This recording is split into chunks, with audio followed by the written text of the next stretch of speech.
Seluruh upaya mantan terpidana kasus Vina, yakni Saka Tatal melalui sidang peninjauan kembali atau PK sudah dirampungkan kemarin. Majelis Hakim pun telah mengirimkan seluruh berkas hasil rangkaian sidang kepada Mahkamah Agung. Nah, kini bola panas keputusan pengajuan PK ada di Mahkamah Agung yang menentukan apakah PK Saka Tatal dapat dikabulkan atau tidak. Lalu bagaimana potensi hasil putusan MA berdasarkan fakta persidangan yang sudah dihadirkan? Kita ulas bersama sejumlah narasumber hari ini melalui sambungan virtual. Ada pakar hukum pidana Universitas Jenderal Sudirman Profesor Hibnu Nugroho dan kuasa hukum Saka Tatal Krishna Murty. Selamat pagi Bapak-Bapak. Selamat pagi Mas Krishna, Mas Lodi. Selamat pagi Prof. Ibnu. Ya. Saya ke Bung Krishna Murty terlebih dahulu. Bung Krishna, sejauh mana keyakinan Anda? Kalau kemarin saya sempat bertanya juga ke Bang Farhad, malah ditanyakan lagi, masih yakin bahwa ini peristiwa pembunuhan, kata Bang Farhad begitu. Nah, kalau melihat posisi fakta-fakta yang sudah tersaji di persidangan, memang sepertinya menganulir semua anggapan atau tudingan, bahkan juga dakwaan pada saat 2017 lalu bahwa ini peristiwa pembunuhan. Sejauh ini bagaimana respons Anda terkait jalannya sidang? Saya sedikit mau meluruskan bahwa berita yang berkembang ini, kenapa ada pergeseran dari kasus pembunuhan, pemerkosaan menjadi kasus kecelakaan. Ya. Tidak, bahwa kami tidak menggeser kasus dari pembunuhan pemerkosaan ini menjadi kecelakaan. Karena permasalahan ini 2016 sudah inkrah, lalu klien kami Saka Tatal sudah menjadi terpidana. Untuk merehabilitasi namanya, jalan satu-satunya adalah melalui upaya peninjauan kembali. Nah, ketika kita membentuk tim pengacara, lalu membentuk tim lainnya untuk melakukan upaya PK, kita mencari kan syarat PK itu apa? Adanya keadaan baru dengan novum. Nah, novum-novum yang kita temukan ini lebih banyak mengarah kepada kasus kecelakaan. Dan dulu pun juga pernah ada peristiwa kecelakaan yang sudah dirilis oleh polisi. Nah, kita melihat itu bahwa kita cocokin dari gambar ini ke gambar ini gitu loh, dari gambar ini ke gambar ini. Kemudian kita hadirkan lagi saksi fakta. Saksi fakta pun juga mengatakan, misalkan Jody Nenggolan. Jody Nenggolan ini mereka memegang Jody Nenggolan itu adalah Yogi Nenggolan itu adalah sebagai pengacara ketika 2016 5 terpidana hukuman mati. Saya tanyakan peristiwa di 2016 itu barang buktinya apa sih, ya kan? Karena kita lihat bahwa peristiwa ini terjadi pembunuhan, seolah-olah ada pembunuhan, ya kan, yang ada tusukan di dada, lalu ada sabetan. Lalu kita cocokin barang buktinya saat itu yang dihadirkan hanya batu dan bambu. Sementara mereka bilang ada tusukan, ada sabetan samurai. Kemana sabetan samurainya itu? Nggak ada dibuktikan. Terus urgensinya tuh penyidik ketika melakukan penyidikan pertama kali. Apa sih yang dilakukan oleh penyidik? Kok Aep sama Dede ini sudah dipersiapkan untuk disumpah, tidak dihadirkan. Sementara ini pembunuhan berencana loh. Ya. Lalu kalau kami tanyakan nama Yogi Nenggolan, intelektual dadernya itu siapa? Kalau ini terjadi peristiwa pembunuhan, mereka bilang nggak ngerti. Kan intelektual dadernya adalah Peggy Setiawan. Sementara Peggy Setiawan itu Peggy, Andi, dan lain-lainnya yang 3 DPO itu kan mereka menjadi 3 DPO. Kalau intelektualnya Peggy kan harus ditangkap dulu intelektual dadernya. Jangan tiba-tiba langsung menangkap Saka Tatal. Nah, ini kan banyak ketidaksinkronan, ketidaksesuaian ketika sidang 2016. Lalu kami tanyakan lagi Liga Akbar, ya kan, dia menjadi saksi yang diarahkan oleh Rudiana. Kemudian kemarin kami hadirkan di dalam saksi ahli kami Pak Sisno, kan kami tanyakan juga karena keterbatasan kami tentang polisi itu seperti apa SOP-nya. Pak, apa Bapak benar, kita bilang, selama 35 tahun menjadi polisi dan mantan kabar reskrim, diperbolehkan tidak kan seorang kanit narkoba di unit lain adanya kasus pembunuhan, dia membawa, dia menginterogasi, lalu dia membuat laporan, lalu kan dia yang menangkap nih, saya bilang. Nah, ini diperbolehkan tidak? Ya tidak boleh, jelas itu adalah unit ini.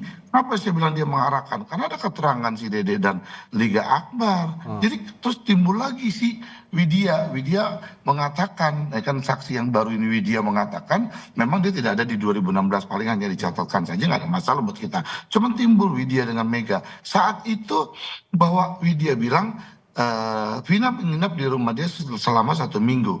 Hari kejadian tanggal 27 itu, Vina dalam keadaan haid minjem duit 50.000, dia membeli softtek, ya kan? Lalu jam 22.05 dia masih telepon ke si Widya untuk mengajak Widya keluar. Setengah jam kemudian baru ada pihak polisi yang menelpon terjadinya kecelakaan. Sementara di berkas 2016 jam 21.00 sekian 05 sudah terjadi tuh kan penyiksaan, pemerkosaan dan sebagainya. Jadi banyak hal-hal yang kita lihat di sini, Mas, kan kita lebih cenderung ini adalah kasus kecelakaan gitu aja, bukan kita geser. Karena kacaunya fakta-fakta, Anda mau mengatakan bahwa konstruksi hukumnya juga pada sidang 2017 juga nggak jelas begitu ya, termasuk tuntutan dan sampai ke putusan. Nah, saya tanyakan juga ke Bung Krisna, kalau kemarin ada upaya untuk menghadirkan 5 penyidik dari Polres Cirebon ya yang pernah melakukan olah tempat kejadian perkara pada tahun 2016 dan akhirnya diketahui publik juga tidak hadir. Sejauh ini komunikasinya bagaimana dengan Polres Cirebon? Kenapa mereka tidak mau hadir? Kami tidak ada komunikasi, tapi kami bersurat. Bersurat, Kami bersurat, ya kami sudah bersurat akan meminta untuk dihadirkan ketika yang melakukan oleh TKP gitu loh, Mas. Biar kasus ini menjadi terang. Jadi buat ya nggak ada jawaban dari pihak sana, ya kami sifatnya hanya menunggu itu aja, Mas. Termasuk Ibtu Rudiana ya, kayaknya juga kemarin sempat diupayakan untuk dihadirkan, tapi tidak ada respons begitu ya, Bung Krisna ya? Enggak, kalau kita kepada Ibtu Rudiana kita nggak mengirim surat, cuma kita dengar dari pihak sana bahwa ada ingin datang Ibtu Rudiana untuk mengklarifikasi kejadian di 2016 yang selama ini dituduhkan oleh dia. Kita menyambut baik. Cuman sampai penutupan sidang kemarin dia juga nggak hadir.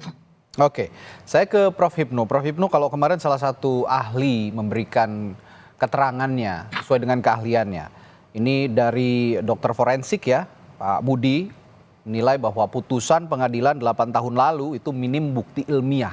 Nah, apakah Anda juga punya pendapat yang sama dengan frame berpikirnya Pak Budi dalam kesaksian atau keterangannya pada saat menjadi ahli di sidang PK kemarin, Prof?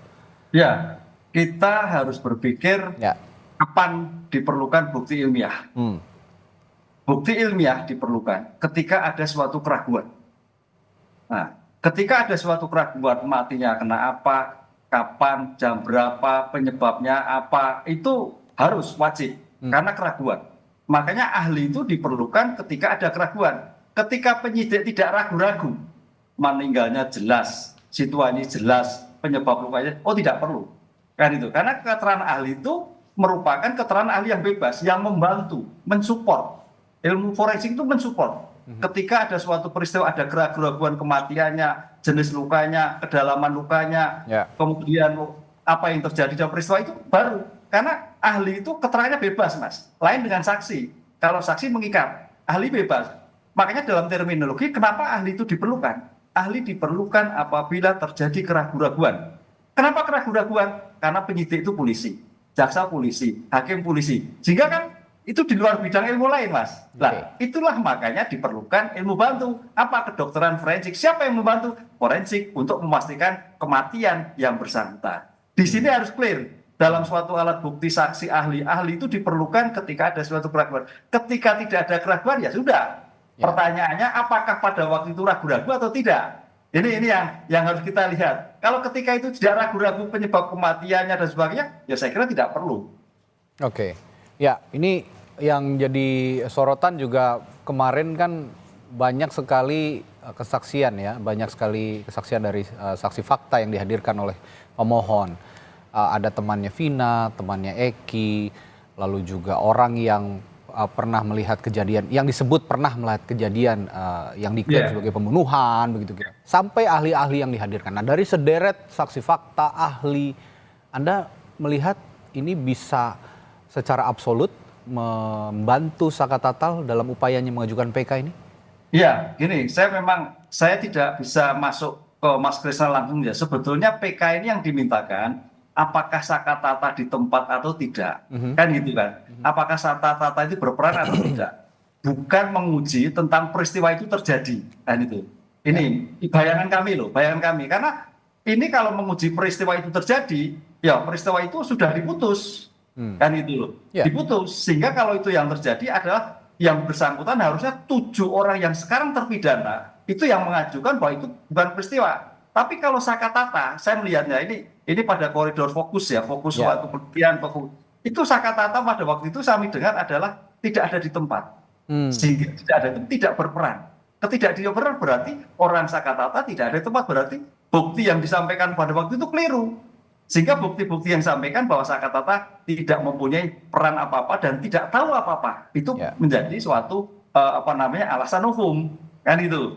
Tapi kalau sudah sampai pada pembuktian terkait peristiwa pidana, tadi Mas Krisna saya solut itu, oh ternyata menggeser. Tapi tampaknya kita yang di luar, Mas, yang diuji ini bukannya pembunuhan, tapi karena kecelakaan. Itu terminologi orang luar loh, kok jadi bergeser kan itu. Nah ini kan menarik, padahal Sakatata diajukan bukan karena bergeser atau tidak bergeser, adalah seorang anak yang tidak ada dalam suatu tempat sehingga sekarang harus membersihkan suatu peristiwa itu, begitu loh. Oke, ada juga perspektif atau pendapat yang menarik pada sidang PK kemarin dari ahli psikolog forensik ya, psikologi forensik Reza Indragiri yang mengatakan bahwa keterangan kasus ini hanya mengandalkan keterangan begitu, dan minim sekali tadi kalau dibilang Pak Budi juga ya, salah satu ahli, ini minim scientific evidence gitu. Nah, bukan tidak boleh mengandalkan keterangan, bukan haram menurut Reza Indragiri, tapi jangan hanya mengandalkan keterangan, mengandalkan juga pada pembuktian, karena pembuktian ini base-nya biasanya memang dari scientific evidence begitu. Anda sependapat dengan pendapat psikolog forensik Reza Indragiri ini, Prof. Hipnu? Iya, betul. Jadi keterangan itu namanya keterangan kan kadang tidak sempurna. Dan keterangan itu berbasis pada testimonio di auditu, keterangan dari orang lain. Nah, keterangan dari orang lain perlu dikomunikasikan bukti primer.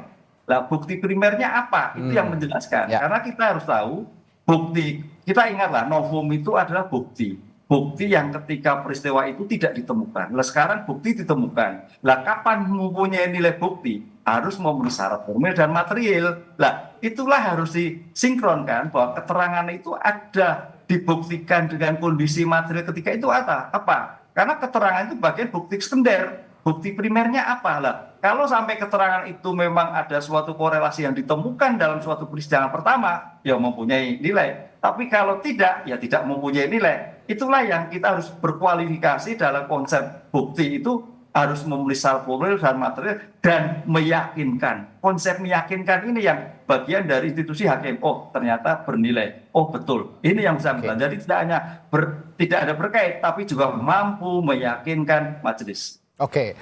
Kalau gitu begini, Prof. Hipnu, dari sekian banyak novum yang diberikan di sidang PK Sakatata kemarin, Anda melihat semua novum ini memiliki unsur kebaruan? Kalau menurut saya tidak, masih pada bukti-bukti sekunder. Yang bukti sekunder itu makanya di sini gini, Mas Krisna, saya melihatnya begini, peristiwa ini kalau kita mengulik pada peristiwa hukumnya agak sulit. Oke lah, 2016 itu memang keliru ya. Tapi kalau saya mencoba mengulik para terpidananya Mas, yang 7 sama 1 itu mungkin potensi tidak terlibat bisa. Karena kalau kita identifikasi permasalahan yang sekarang ini, Mas, suatu peristiwa keliru agak sulit. Polisi itu firm, jaksa firm. Tapi kalau pelakunya, mungkin bisa terjadi bukan dia pelakunya. Ini yang bergeser, yang saya amati dari kemarin. Saya berdasarkan pengalaman kajian-kajian studi kasus, Mas. Pelakunya bisa, tapi kalau subjek peristiwanya agak sulit. 2016 polisi sudah baik lah, jaksa juga sudah baik lah. Kalau keliru dalam suatu pemberkasan dan sebagainya, tapi pelakunya bisa, karena dalam konsep hukum yang dimungkinkan keliru adalah kesesatan mistak orang, bukan mistak peristiwanya. Begitu. Nah, kalau begitu, Bung Krisna, kalau kata Prof. Hipnu tadi tidak memenuhi unsur kebaruan, novum-novum yang diajukan, sejauh mana Anda meyakini bahwa ini akan dikabulkan, dan bagian mana dari perjalanan sidang PK Sakatata ini yang menurut Anda bisa meyakinkan hakim di persidangan dan juga merekomendasikan kepada MA agar PK Sakatata ini dikabulkan? Jaksa penuntut kan juga mengatakan bahwa foto ini dibuat tahun 2016. Kita sepakat bahwa foto ini betul foto ini dibuat dicetak tuh tahun 2016. Hanya masalahnya foto-foto tersebut yang menerangkan tentang adanya kecelakaan itu tidak ada dalam berkas perkara di 2016. Baik pun kepada 5 terpidana juga tidak ada di dalam berkas perkara, termasuk di dalam berkas Sakatatal, bahwa foto-foto itu tidak pernah dihadirkan, bahwa mereka menganggap itu terjadi kecelakaan karena mereka bilang motornya itu dalam keadaan baik. Oh ternyata mereka fotonya dari sebelah sisi kiri, gitu loh. Kan yang dimaksud ikan baik itu adalah dari sebelah sisi kiri. Kita lihat dari sebelah kanan, adanya stangnya patah, adanya showbreakernya patah, adanya goresan-goresan dan sebagainya. Motornya itu rusak di sebelah kanan. Lalu posisinya korban pun juga kita cocokkan, lengannya patah, terus ada sayatan, terus seperti kayak ketarik aspal. Itu posisinya di sebelah kanan. Makanya kami tunjukkan bahwa itu adalah novum bukti baru. Permasalahannya 2016 ini terjadi kan berdasarkan seluruh dari keterangan-keterangan. Tidak ada saksi mata yang melihat adanya pembunuhan dengan pemerkosaan. Tidak ada tes DNA, tidak ada sidik jari, tidak ada CCTV dibuka, tidak ada saksi yang pertama melihat kejadian, hanya pengejaran motor Dede dan Aib tidak dihadirkan. Siapa sih yang yakin bahwa terjadinya adanya pembunuhan dengan pemerkosaan? Siapa? Sekarang kami tanya, coba 2 alat bukti apa sih yang mereka bisa tunjukkan bahwa ini terjadi pemerkosaan? Lalu kan buktinya apa? Hanya bambu, kan barang buktinya bambu dengan batu. Sementara mereka bilang ada luka tusukan dengan samurai. Ayo coba kita tanya sekali lagi, 2 alat bukti apa yang meyakinkan bahwa ini terjadi pembunuhan dengan pemerkosaan? Nah kami tanya, ketika sidang Mukhtar, ya Mukhtar itu sebagai lawyernya Peggy, mereka menjadi saksi kami juga. Kami tanya, apa yang terjadi memang ya kan terhadap Peggy itu, ya kan terhadap pra peradilannya Peggy, lalu mereka mengarah kepada pertanyaan-pertanyaan. Polisi pun juga menurut Mukhtar tidak dapat membuktikan. Bukti apa yang terjadi pemerkosaan dengan pembunuhan? Tidak ada bukti, kata Mukhtar, di dalam peradilannya Peggy. Jadi kami yakin bahwa ini bukti-bukti novum kami adalah kecelakaan. Jadi kami buat di dalam memori PK kami adalah terkait kecelakaan. Itu aja coba masalahnya, Mas. Oke, jadi novum yang Anda yakini ini adalah memenuhi unsur kebaruan adalah bahwa meyakinkan hakim bahwa ini peristiwa kecelakaan, begitu ya, bukan pembunuhan. Oke, nah ini menarik juga karena selain Sakatatal yang menanti putusan dari Mahkamah Agung terkait dikabulkan atau ditolaknya sidang PK ini, ada juga 7 terpidana yang sepertinya masih mengintip juga, sedang mengintip juga dan berupaya juga untuk mengajukan hal yang sama, mengajukan PK. Nah, apakah ada komunikasi Anda juga dengan kuasa hukum atau pihak dari 7 terpidana lainnya, Bung Christian? Tapi jangan dijawab dulu, nanti saya akan tanyakan pada Anda setelah jeda di Sapa Indonesia Pagi.